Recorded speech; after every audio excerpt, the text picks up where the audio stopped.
How does it happen? How does a failed artist, a fringe political agitator, somehow manage to seize control of one of the most modern countries on Earth, tear down its democracy, and then unleash a war that consumes the entire planet?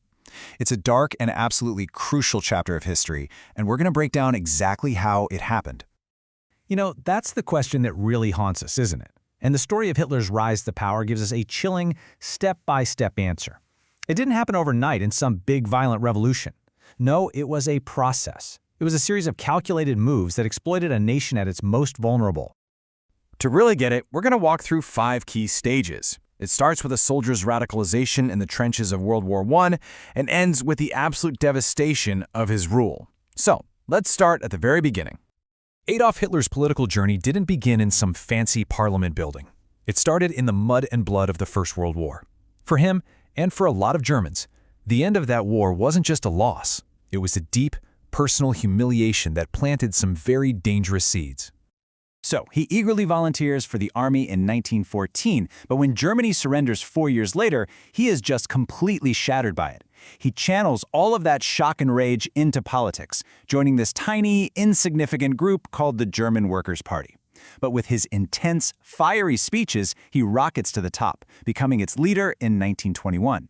Just 2 years after that, he gets impatient and tries to take power by force in the Beer Hall Putsch. It was a total failure, and he ended up in jail. But for him, this wasn't the end. It was just the beginning. Now, this is absolutely key to understanding everything that comes next. It was this poisonous conspiracy theory called the Dolchstoßlegende, or the stab-in-the-back myth. The idea was simple and powerful. The German army was undefeated, but it was betrayed from within, by weak politicians, by socialists, and especially by Jews. This lie became Hitler's most potent weapon, turning all that post-war anger into very specific, targeted hatred. For years, Hitler and his Nazi party were basically a political sideshow. Nobody was really taking them seriously. And then, 1929 happened. The Wall Street crash kicks off the Great Depression, and the economic chaos that falls in Germany, well, it gave his extremist movement the exact opening it had been waiting for. I mean, just look at these numbers. The connection between economic despair and political extremism is just crystal clear. Before the crash, in 1928, the Nazis are a joke. They get a tiny 2.6% of the vote. Just 2 years later, with the economy in ruins, they explode. Their vote share jumps to over 18%, and they suddenly become the second largest party in the entire country. And here's why. By 1932, 6 million Germans were out of a job. 6 million. When you have that level of desperation, people become willing to listen to anyone who offers them simple answers and someone to blame. And that's exactly what Hitler did. He promised to restore German pride, and most importantly, he promised jobs. And this is the moment everything changed. On January 30th, 1933, a group of conservative politicians who thought they could control him, use him for their own ends, persuaded the old President Hindenburg to make Hitler Chancellor. Think about that. He wasn't elected dictator. He was handed the keys to the government in a backroom deal. Once he had that power, Hitler moved with a speed that was just terrifying. In only 18 months, he completely and systematically demolished every single democratic institution in Germany, turning a republic into his personal totalitarian state. It was a step-by-step demolition. First, the parliament building mysteriously burns down. He blames the communists and uses it as an excuse for an emergency decree that suspends basic rights like free speech. Just a month later, he passes the Enabling Act, which lets him make laws without anyone's approval. By summer, all other political parties are just banned. Then, to tighten his grip, he carries out a bloody purge of his own party, murdering any potential rivals in the Night of the Long Knives. The final move? President Hindenburg dies, and Hitler just merges the jobs of president and chancellor. He declares himself the Führer, the absolute leader. Game over for democracy. So with total control locked down at home, Hitler immediately turned his focus outward.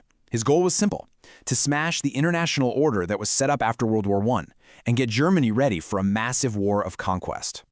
And at the very core of this whole plan was this toxic idea called Lebensraum, which means living space. It was this racist fantasy that the German master race had a right to expand eastward, to conquer Eastern Europe, and to either enslave or just flat out exterminate the Slavic people who lived there. It was literally a blueprint for war and genocide. So he starts pushing, right? Testing the international community to see what he can get away with. He brings back the military draft, a clear violation of the Treaty of Versailles. The world does nothing. So he marches troops into the Rhineland. Again, nothing. This just emboldens him. He annexes his home country of Austria, then carves up Czechoslovakia piece by piece. Each move was illegal, and each time he was met with silence, which basically gave him a green light to keep going. And that path of unchecked aggression was leading directly to one place: the ultimate horrific consequences of Nazi rule. We're talking about the most destructive war in all of human history and a genocide on a scale that is still hard to fathom.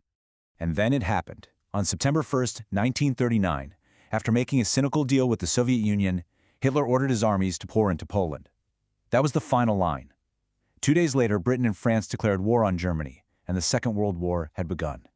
This war provided the perfect cover for Hitler to unleash the most monstrous part of his ideology, what he called the final solution. His regime methodically organized the state-sponsored murder of approximately 6 million Jewish men, women, and children in the Holocaust. And the killing didn't stop there. In total, the Nazi regime was responsible for the deaths of over 19 million civilians and prisoners of war. This includes millions of Slavs, Roma people, political opponents, and anyone else that they labeled as subhuman or undesirable. The scale is just staggering. You know, Hitler once boasted that his 1,000-year Reich would last for a millennium. 1,000 years! His arrogance was truly matched only by his capacity for absolute destruction.